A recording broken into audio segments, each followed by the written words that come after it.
There she is. Hi, Judy. Okay, excellent. Okay, you ready? I'm ready. Are you? Yes, on record. Thank you. This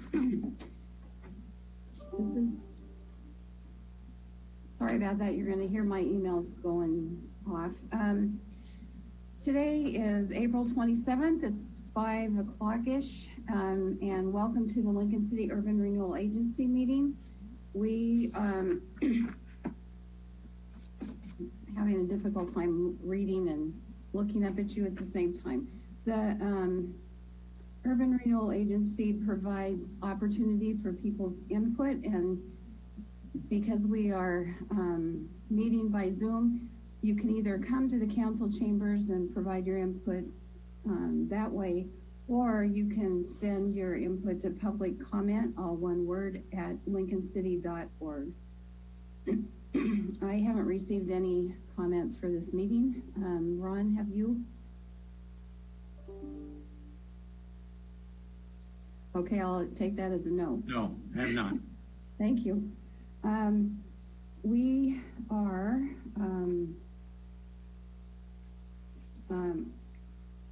I'm trying to see if there's anything else I need to say here. I don't think so. I think we'll just go straight to roll call. Thank you, Kathy.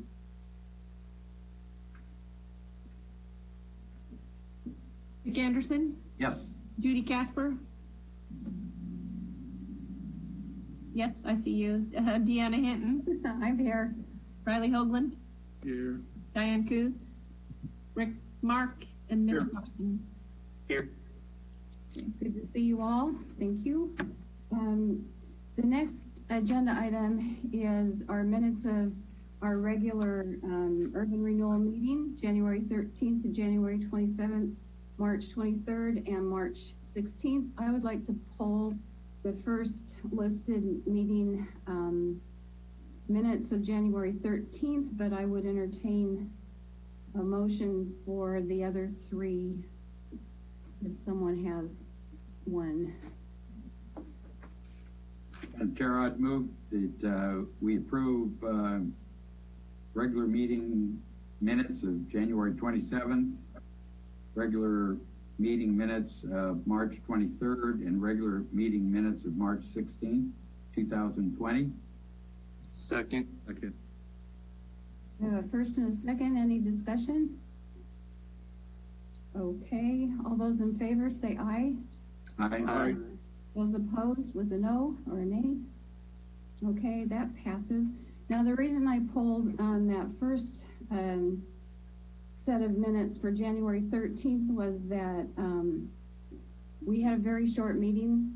If you remember that one way back in January 13th, we only had 30 minutes and we were powering through the meeting. And that was the first meeting of the year, so we were electing the chair and the vice chair. And with my apologies, I had forgotten to ask for a motion and a second to approve Member Parsons for the position of Urban Renewal Vice Chair. So I'd like to correct that now. If someone would like to make a motion to approve the nomination of Member Parsons to Vice Chair. Also move that. I second. Okay. Did you get that, Kathy? Yes. Thank you. We have a motion and a second. Any discussion? All those in favor say aye.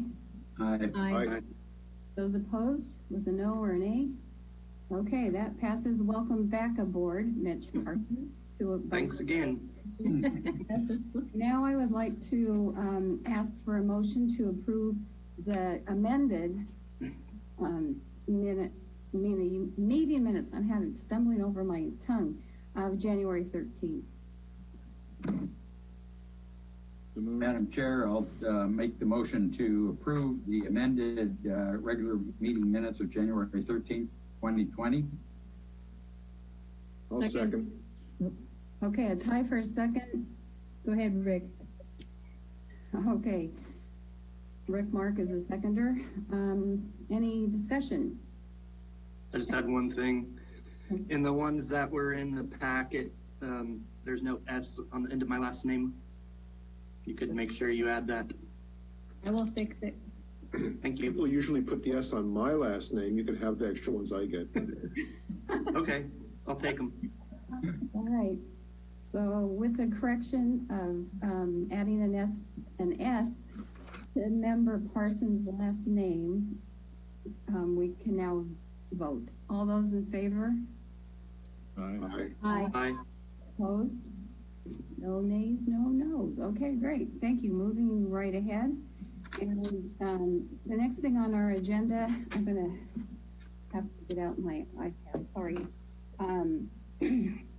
Our resolutions. We have a resolution UR 2020-02, a resolution of the a resolution of the Lincoln City Urban Renewal Agency approving the acquisition of property identified as 07-11-11-88, tax lot 04301, located at 2510 Northeast Highway 101 in the Wacoma District for the purpose of redevelopment and implementation of Section 600 in the amended and restated year 2000 Development Urban Renewal Plan.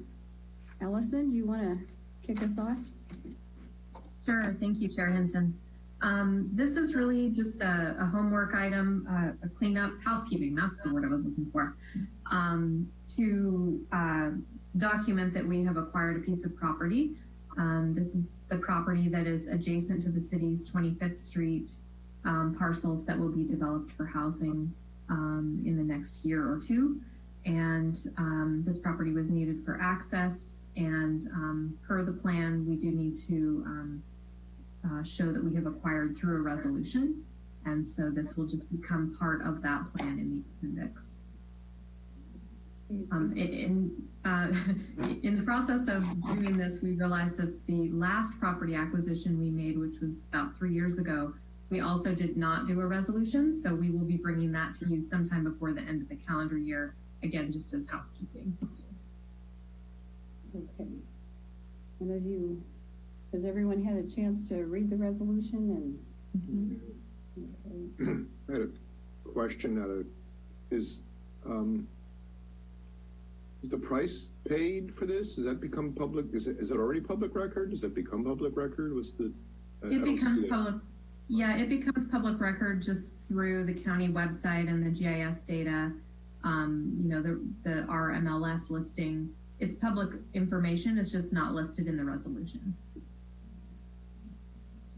We just haven't done that in the past. So I used the template from what we had done since '88 when we acquired property. If you'd like me to add it, I'm certainly happy to do that.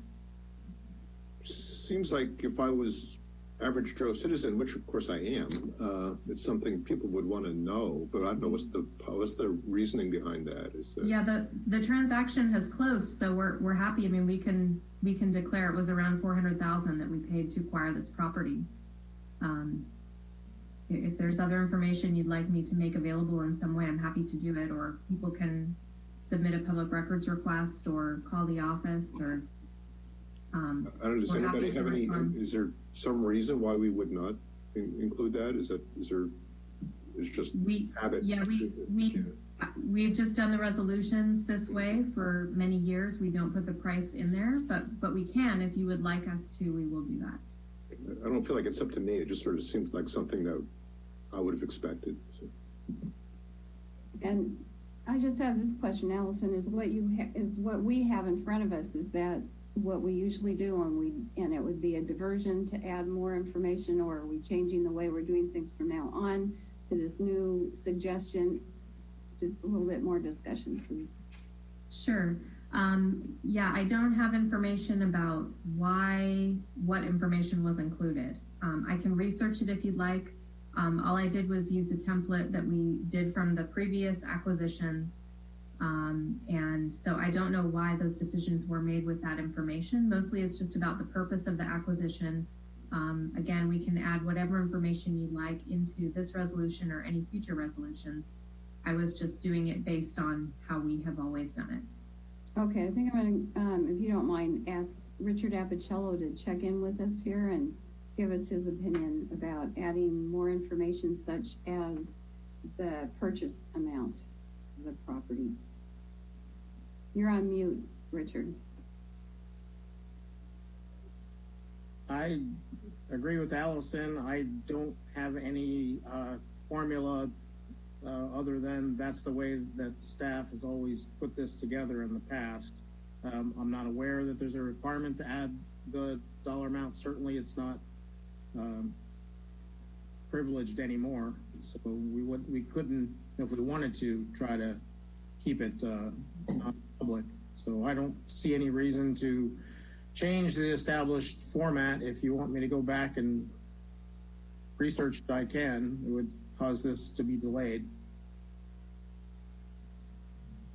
Okay, thank Madam you. Chair, I wonder if, maybe not do it on this, but if we could have staff research other urban renewal districts to see what might be common in the industry. Okay. And It's fine. I'll add it to my list. Yeah, I'm not suggesting that we need to change it this time, but it just sort of seems like a normal thing to do for the sake of transparency. Okay, does anyone have any other comments about this, or should we direct staff to come back with a little more information for the future? For the go future is for- fine. Yeah, for the future. Yeah. Okay, hands up for the future, just so I can see you. Okay, thank you. All right, so Member Mark, thank you for that comment. It looks like we can look to that for our next resolutions and have some discussion prior. Okay, does anyone have any other questions or comments about this resolution before I ask for a motion to approve? No? Okay. Allison, I'm sure you're looking for approval of this so we can move forward. Would Madam someone, Chair, I'd move to approve resolution UR 2020-02. Thank Second. okay, thank you. You too. Any further discussion? Who seconded it? Okay, Mitch. thanks. Member Parsons? Okay, all those in favor, do we need a roll call, Kathy? For resolution? Yes. Yes. Thank you. Anderson, Yes. Casper, Yes. Hinton, Yes. Hoagland, Yes. Coos. Yes. Mark, Yes? and Parsons. Yes. Motion carries. Thank you. Okay, we are now on item number H1, which is Economic Development Toolbox, new economic development tools. And I'm assuming Jody is here for that reason. Thank you. You want to take it away? Yes, thank you. So we're talking about the Economic Development Toolbox again. Just a bit of background. The March 25th, 2019, the Urban Renewal Agency and City Council both approved all economic development tool objectives. And at that point, criteria for new agency and city tools were researched to be brought back to the agency and City Council separately for final program approval, with the stipulation that city funds would be held for 1 year with private-public development site partnerships to have priority over the fund requests. And that was to be held until May 14th, 2020, which is coming up shortly. Then in January 27th of 2020, the Urban Renewal Agency and City Council both approved the updated facade improvement loan program, the energy efficiency loan program, business expansion loan program, and their local program support grant. And the agency and City Council both requested a joint work session to discuss the criteria for the remaining economic development tools. So we had the joint work session on March 30th to kind of work through the criteria for those remaining tools. So at this point, staff has taken answers from that discussion and starting to develop the criteria for those new tools based on the timeline that we worked through. So the first phase has already gone through, and then the second phase tools are the pre-development assistance tool and the infrastructure partners tool. So those are the two tools that have been brought to the agency today, and they were included in the packet. And at this point, staff would like discussion about the proposed criteria for those programs, and then to either adopt those as part of the economic development toolbox or provide further direction to revise the criteria. And we're not asking for funds to go to those tools at this point. So we're just asking for the baseline for the program to be set up for future funds. So at this point, we would like discussion about the proposed program criteria. Okay, has everybody had a chance to review these? That'll be a good time to ask any questions or ask for revisions or hearing anything from anyone? What a lively group. Yeah. I'll say what I read and what Jody just explained and what Allison has explained in the past, very clear to me, and I don't personally see any need for revision. But I'm not real experienced with this stuff either, so. Anyone else? Madam Chair? Yes. Jody, I guess the question I would have is reading through this, is it a negotiated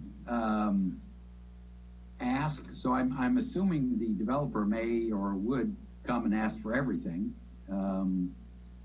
Is it, do you perceive a discussion with staff trying to negotiate with the developer as to how much they should put in, how much should be borrowed? Because conceivably, a project could suck up all the funding, in one project, as we watch expenses.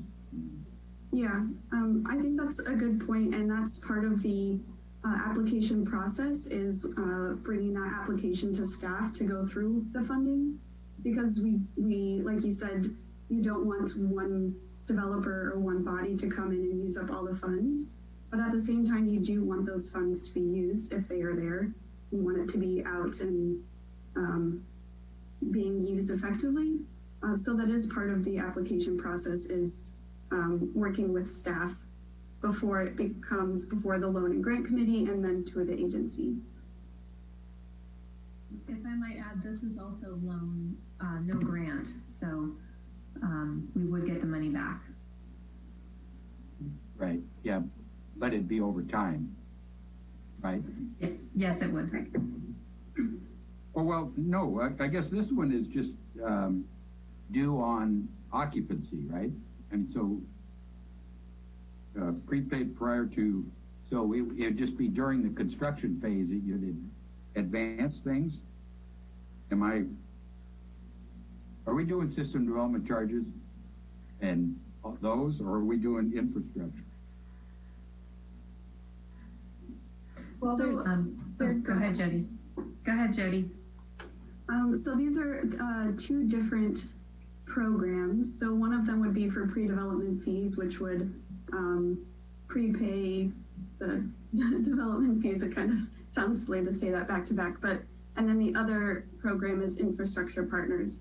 Right. So they would both be loan funds. So I guess I stand corrected, because I was thinking there were loan funds that would be out a ways, but I'm remembering now that it's really, we're just an interim lender. Rather than having to pay up front at permit time, we would pay the city, the urban renewal would, and then we'd get our money back at the occupancy or final completion of the project. So it's just during construction that we're fronting these fees. Mm-hmm. Right. Correct. Okay. Right. Well, that's not too bad. Heck, at another meeting, we might ask the city to do that on all the projects. We'll see. One thing, anyway, never mind. I just, I think that is important to say, though. These are upfront costs that will be returned to us. And how long before? Is it like about a year before the occupational permit is given? Do you know the time frame? Which would it's gonna depend on the scale of the project. So, for example, a multifamily housing project could happen in 1 or 2 phases. It could take a year, or it could take a year and a half.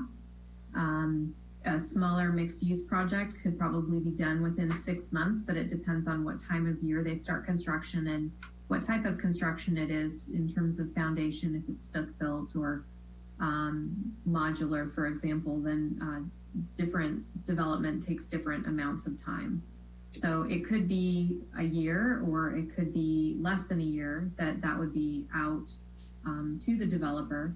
And then it does also, the program does allow the funds to be financed over time, not to exceed 10 years. So we basically modeled this on the facade improvement loan, although if time of occupancy is when it can be repaid, or payments start then, or payments start then maybe over a 12-month period of time. I mean, the financing part would all be recommended based on the outside loan officer reviewing the financial situation, and basically the developer making the case for their project in terms of their own development pro forma and when they can expect to have occupancy, whether it be business or residential, when units could be sold or rented. So every situation is going to differ, and we would bring that information. We would, interview the applicant and make sure that we had all of our questions answered, staff's questions, before we brought it to the loan or grant committee for discussion. And then if you all had more questions, we could circle back and get answers for those before any decisions were made. And yes, I think negotiating can happen. These also could happen through the city's statutory development agreement, which is now in place. And so there are lots of options, and we don't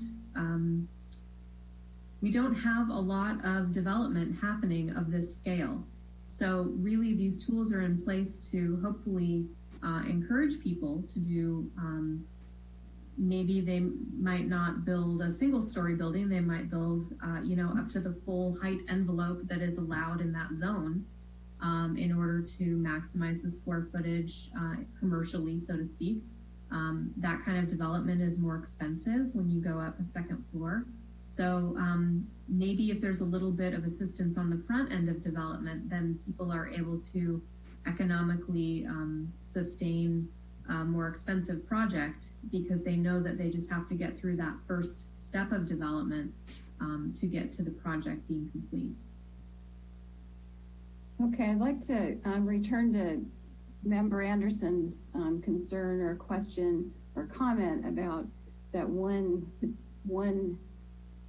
entity could come and wipe out our opportunity, let's say. One could ask for the whole amount, and then— Can I jump in? Sure. Well, the question I have for Allison is you mentioned development agreements. Are you saying these loans are available when you are in a negotiated situation with the city, as opposed to a straight quasi-judicial application? I mean, I'm suggesting that these tools are available for anyone doing development, assuming that they have the financial capability that can be, checked through our loan officer, and that there's a positive loan review. Whether or not they have an SDA with the city, I don't know. I just know that these are tools available for any development. Well, as you know, when people come into the city, they come in through a quasi-judicial process. If they demonstrate compliance with our laws, they must be approved. We don't get to say no, even if we don't like their development. If they comply with all our regulations, we have to say yes. So the difference with a development agreement is it's negotiated. and we're typically trying to get better development, and it's not strictly in compliance or the minimum required by our code. It's sometimes we can go greater things. When in that situation, we have more leeway, and it's nice to have things to offer the developer, like grants and loans in this case. If you were restricting this to not necessarily the statutory development agreement, but non-quasi-judicial applications, I could see that as being a means of control. So as Mayor Anderson said, if the first guy comes in and it's a quasi-judicial application and they meet all the requirements and they meet the minimum requirements of your loan committee, I don't know where the discretion is to say no.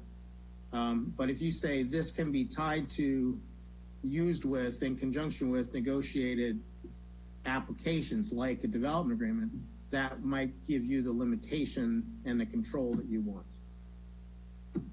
That's all I have. Okay, thank you. Allison, do you have any comment after that? I think our goal is to make this as simple as possible and as a standalone thing. It would be up to a developer to decide to apply through this process on a separate track. And then if they were negotiating through an SDA, that you know, whether they get approved of this or not, if they were to get approved, that would have to be factored in somehow. It's not, you know, we've done this on first come, first serve, and assuming that somebody qualifies financially, and the project is legal, they have to go through the planning department to get their permits. They have to go through public works. You know, we stay out of all other processes except the funding. This is just for funding. And that's assuming, again, that they meet the financial criteria and the program criteria and the objectives of the Urban Renewal Agency. Okay. Okay, anyone have any? Madam Chair, could I try again? Because I noticed why I'm confused, if I can, because the cover sheet, staff report, you know, being male, I guess, didn't read it all. But on the pre-development, you've separated some of the costs that could be paid upfront by Urban Renewal, and then paid at occupancy. And I was assuming all of these, you know, in essence, all we would be doing, all this pre-development assistance program would be taking these upfront costs and paying them so the developer didn't have to do it upfront, saving them the draw on their construction loan and everything else, but due back to us at completion of the project. That's how I read the staff report, but as I go back through to the financing, that's where I'm confused with the loan in here, and first draw you start, you know, repaying, you know, a loan. You know, it just gets confusing to me. So I'm trying to figure out why we would not just do it the simple way, that the Chair Hinton's aspect, and, you know, the tree survey, some of these other things that you have down in the partnership, why wouldn't that just be all up front? We pay for it, save them, I guess, interest, but get reimbursed, you know, through, you know, at the completion of the project. That way, it's not a grant, it's not a loan. I guess it is a loan, but it's you pay it as you get occupancy certificate. And I would say that I agree with that for the pre-development assistance. Right. That, I mean, I wouldn't be in favor of any other mechanism than paying it when they have opportunity to use it. And the infrastructure, I'm just a little bit, you know, that could be incredibly costly. So I'm not quite sure how to think about that. So maybe we should break these apart just to see where we all are. Pre-development assistance, that'd be like Member Anderson was saying the tree surveys and all that preliminary surveying and that type of work. Does anyone have any, do we like that idea, just having it being paid back when they get their occupancy? I like that idea because at least it can get them going, and they can start the project, and it's not an astronomical amount of money. Okay, thank you. Member Parsons? I'm just doing a straw poll right now. Yeah, I agree on the pre-development assistance. Okay. Member Coos? I agree. Okay, Member Mark? Yeah, I agree too. I was kind of pondering, I mean, if the project is a non-profit organization that's doing some help the homeless or affordable housing thing, I'm wondering, is this money we might want to contribute to the project? But then I was thinking, I guess if a project like that maybe gets tax abatement as well, then we're giving them plenty of help, so we wouldn't need to just hand over the money or set a precedent where we hand over the money without being repaid. So I think what you're proposing makes sense. Okay, Mr. Hoagland? Good. He's good, okay. Did I miss anybody?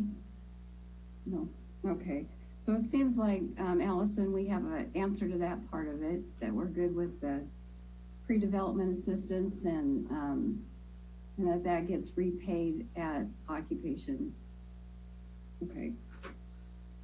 Madam Chair, could we ask Jody, who put this together, and she must have done some research in this, does that foul up what you've heard? Okay, good. I'm sorry, I looked away. What was your answer? She shook her head, no. Oh, how about a verbal answer? Can you unmute just so everyone can hear you? I was just saying, no, it's really a policy decision in how you want to see those funds used, or rather how the agency wants to see those funds used. And I think that would work to do repayment at occupancy. The reason the language about repaying at first draw was left in, that's just the language that's been used for the other revolving loan funds. So that was left in just to keep things consistent, but we can refine that to make this particular tool just more simple and easier to use. Okay, and Member Anderson, I didn't get a real vote from you. Was yours in agreement? Of mine, yeah. Yes, thank you. Okay. So can I ask a clarifying question? If it's at time of occupancy, do you mean for the building permit, or do you mean for if it's apartments that all the apartments are leased up, or do you mean if it's a commercial building that there's a business physically located in the building? Well, what I mean is when the planning department stamps it as this could be occupied. Yeah. Okay, great. Thank you for clarifying that. Yeah. Okay, what about the infrastructure partnership piece of it? Anyone have some thoughts or questions about that? No? Well, that would be more of a, like you were saying, a longer term program. Exactly, because that could be pretty I agree. good costs. How about, does everyone feel that way too, that would be a loan and would be repaid? And if it is longer term, look down under conditions and considerations. Are those all that we're thinking about, or can we pick and choose, or is there more emphasis put on some than others, or are they all to be included? that would be, Jody, do you want to jump in? On the right one? Yes, yeah, and these would be, Sorry? I said packet page 21 if we're trying to find where Yeah. Okay. Liz Casper is. Yeah, these would be all to be included, so it's not like you need this and this. You would, or the applicant would need to consider all of those things as they are repaying the funds. Okay, that's what I wanted to clarify. Thank you. Okay, are we, everybody good with this? Mhm. And back to motions, if we have no more discussion. I would entertain a motion to approve the pre-development assistance program and infrastructure partners program with that one disclaimer or that other thought about the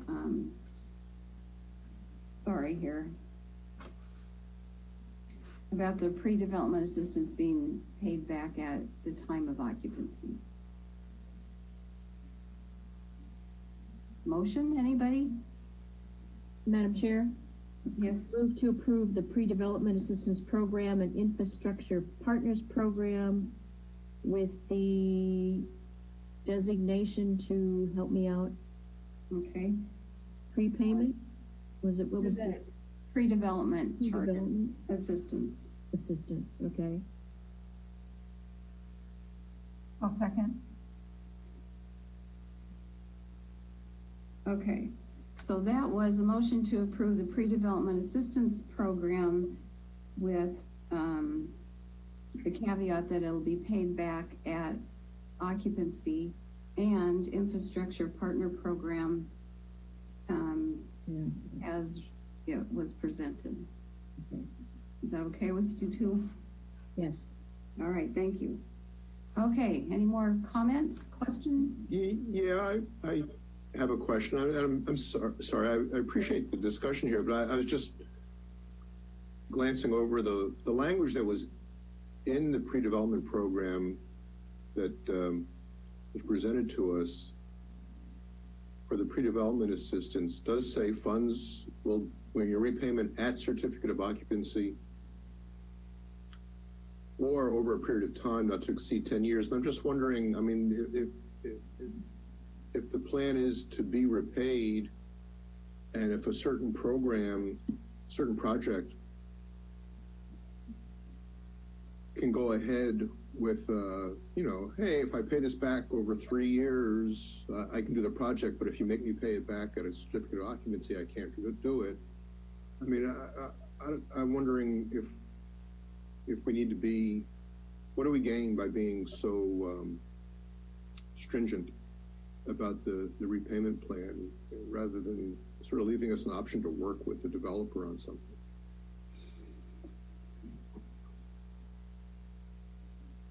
Anyone have any other comments? Well, my only answer to that is we've got a whole bunch of economic tools, and I would think, what we're trying to do is give staff tools to work with. These type of pre-development charges they mount up, and just simply saving the interest off a construction loan, you'll get a big hug from the developer. So, we've already had experience, and you're right, depending on the type of project, if it's a deep, low, affordable housing project, they need all sorts of subsidy. And you can bet they'd be coming back through, and we'd hear about it. I think you're asking for trouble if you put in there, you can finance it for 10 years. I'd finance it every time for 10 years. And I don't think that's the intent of this bucket. Okay. Thank you. And if I may also just mention that when we say up to 10 years, we're really letting our outside loan officer, not in this case, but in the case of the energy efficiency program, for example, we really let the loan officer's financial review of the applicant determine the payback period. So it has never exceeded 10 years, but you know, if they're getting a walk-in cooler, they have to figure out when that walk-in cooler is no longer worth the value of that loan because it depreciates over time. So there are some cases where we have said, you know, this is kind of ridiculous to do such a low payment that they can really afford a greater monthly payment. And so they recommend that we shorten the loan term from 10 years to something less.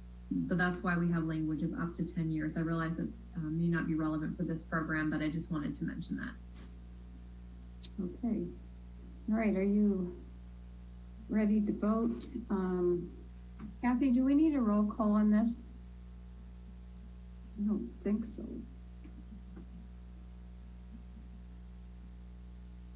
Oh, No, just an aye vote. okay. Voice vote. Thank you. All those in favor? Aye. Aye. Aye. Opposed?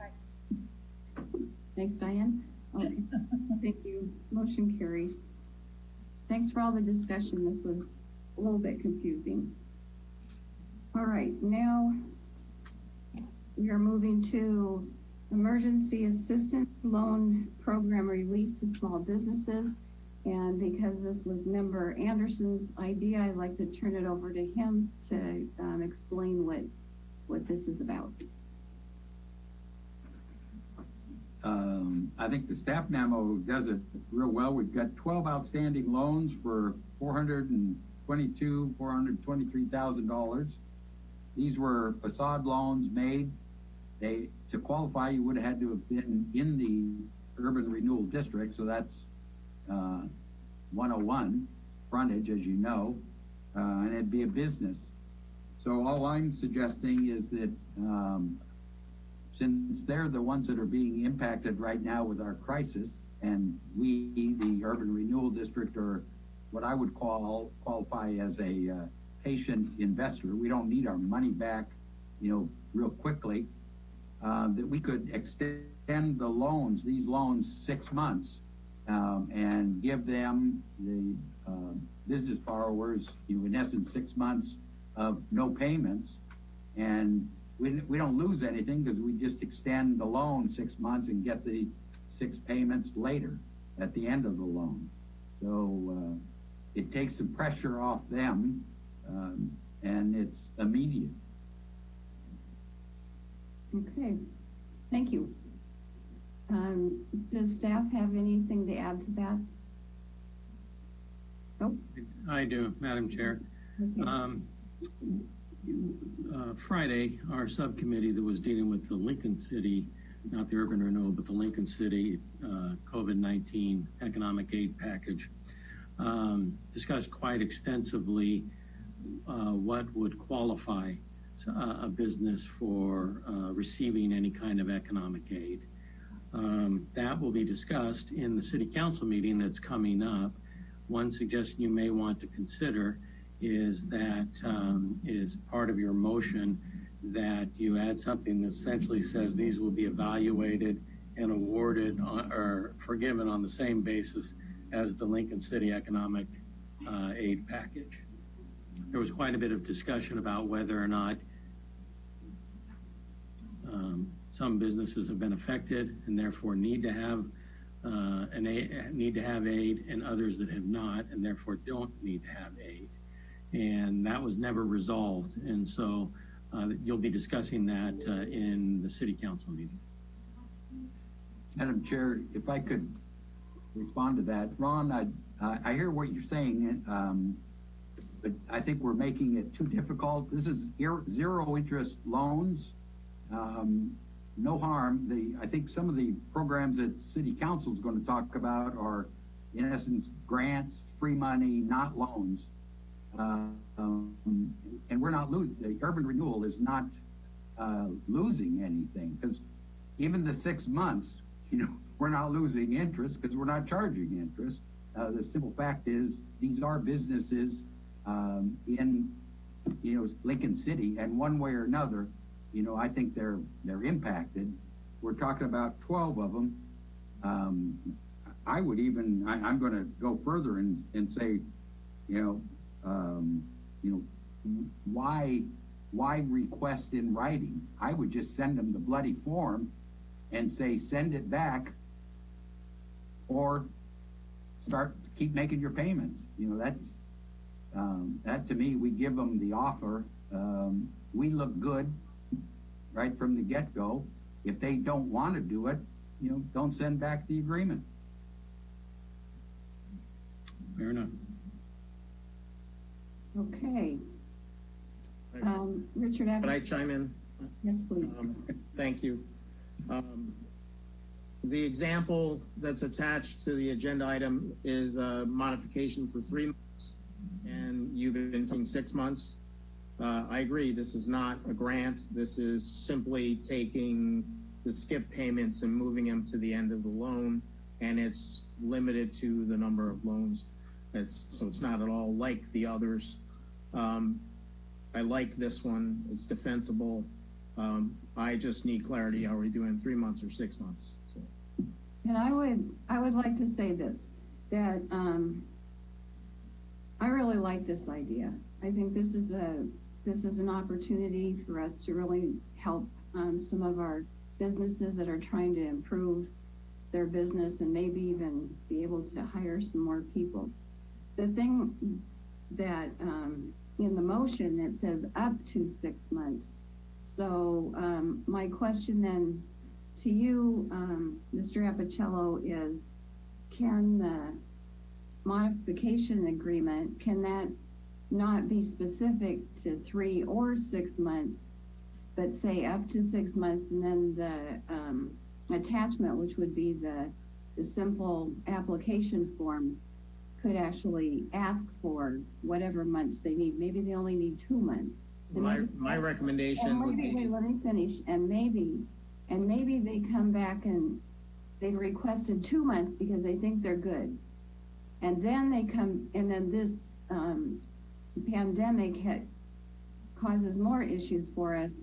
And then they have to come back a second time and say, sorry, I actually need the full 6 months. So I think... I would make this one a 3 month, and I'd tell them you may get 3 months added to the end of your loan, and you'll be able to skip these 3. And then in 3 months, if you guys want to do this again, do it again. That's my recommendation. Okay, I don't agree with that, but thank you. Well, and so if you want to do a 3 month and a 3 month, or if you're approving up to 6 months and you're allowing the borrower to determine how many months they would like to select, really the attached paperwork came from our loan officer with the COG as an example. The one request that we have is they said they could pay April, but they were requesting to have the next 4 months of payments, a hiatus, moved to the end of the loan. We don't know if all 12 are interested in this, and we can really do this however you would like. I just want you to know that the form that's there that has 3 months was just an example of the loan modification agreement that our loan officer would use if you decided to move forward with this. Okay, then my question back to Richard Appicello is, can we on this form say up to 6 months, and then the determinator would be the backup application of how many? Sure. You can go with up to 6 months. I would prefer you just go with a set number of months, but I'll defend if you want to leave it up to the applicant. Madam Chair, Yes, sir. what I'm trying to do also is cut out staff time. I mean, the minute you go 3 months and then do it another 3 months, you have to deal with this paperwork, 2 or 3 times. I wouldn't even the only choice I would give your borrower is, do you want to take the 6 month hiatus or not? And if you do, sign it and send it back in. Otherwise, we expect a payment. That way, you've got one form, you can give the terms right on it. They know it's not, dealing back and forth 2 or 3 times, because that costs staff time both with us and with our servicer. And if the idea is just make it simple, offer it. I have a firm belief that this thing is going to affect businesses longer than 3 months, and this will feel good where I don't have to worry about my payment to the city for 6 months, and I think it's a win. Okay, I would really like some discussion around that idea from any of you members. Okay, Mr. Parsons with an S has his hand up. I was just gonna say, I completely 100% agree with the mayor, and I'm all for 6 months, kind of take it or leave it. Okay, thank you. Mr. Mark? Yeah, I think the mayor's making great sense here. I notice in the language, the suggested motion says to authorize staff to approve borrower requests, and the process on packet page 28 says borrower makes request in writing describing how COVID-19 has impacted their business. I don't know that we need to do that. I like the idea of just sending a letter and making the offer, simplifying the process. And it's really, I mean, it's 12 loans, and we get to put another little feather in our cap. Look how wonderful we are giving people their money back here. And potentially making a difference in other people's lives. Member Coos? Yes, no, I love the idea. I know that there are car companies right now that are just saying, nope, we'll just take those 3 months and put them at the end of your loan. And it really takes a big relief off of some residents that I know right now. So this for businesses, 6 months, let them do it. Okay. Maybe they'll stay in business. All right, thank you. Chair Hinton, if I could just clarify also in the discussion. Can you wait? Sure, I just wanted to clarify if it's existing, we're just dealing with existing loans, not new loans for skipping the first few payments. That's right. Member Hoagland, do you want to unmute and let us know what you think? You don't even want to unmute. Okay. Okay, and then we have Member Casper. I like the 6 months. Okay. And Member Anderson, just for the heck of it? It's good. Okay. All right, I think we have the background for a motion. The loan relief.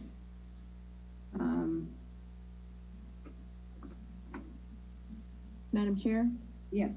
I make a motion to authorize staff to approve the borrow request based on the need due to COVID-19 emergency assistance for 6-month hiatus from the Urban Renewal Agency loan payment. Second. Thank you. We have a motion and a second. Any more discussion? Thank you. Madam Chair? Yes. Yeah,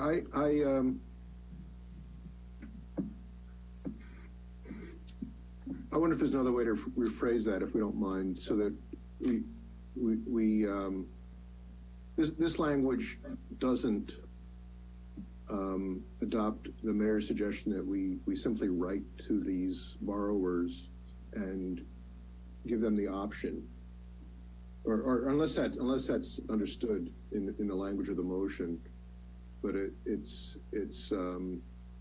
we're not asking them to apply for this deferral. We're just giving them the option to defer. Maybe we don't need to change the motion, maybe as long as it's understood. But I don't know, is there, Richard, maybe there's better language? I would just suggest you say no application or demonstration required, and that's it. So add that to the motion, and you've got what the mayor suggested. Okay, members Casper and Hoagland, do you agree with that? Yes. Yep. Okay. Now we need to vote. Kathy, do we need to do a roll call, or which? Kathy? Richard, do you think so? Yes, we'll do a roll call. Thank you. Casper? Yes. Hinton? Yes. Hoagland? Yes. Coos? Yes. Mark? Yes. Parsons? Yes. And Anderson? Yes. Motion carries. Thank you, Kathy. I just want to make a statement of thanks to Member Anderson for bringing this forward to us. I think it's going to make a difference, and I appreciate it. and it won't hurt us much.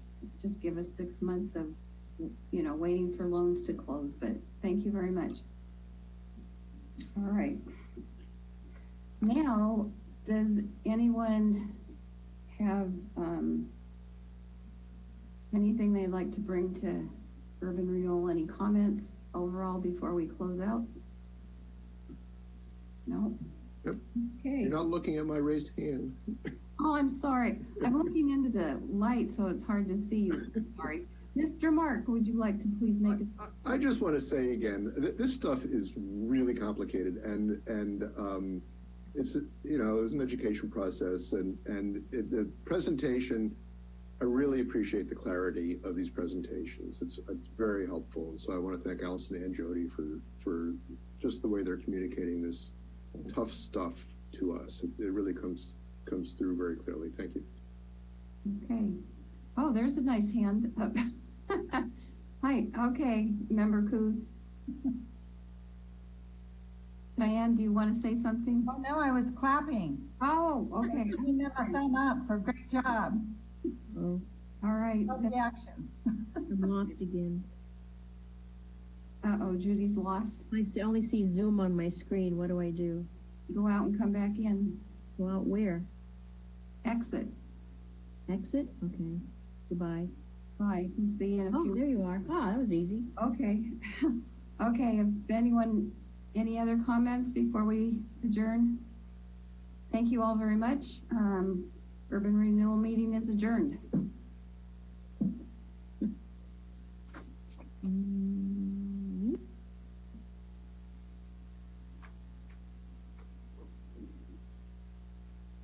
Yes, hi. Yep.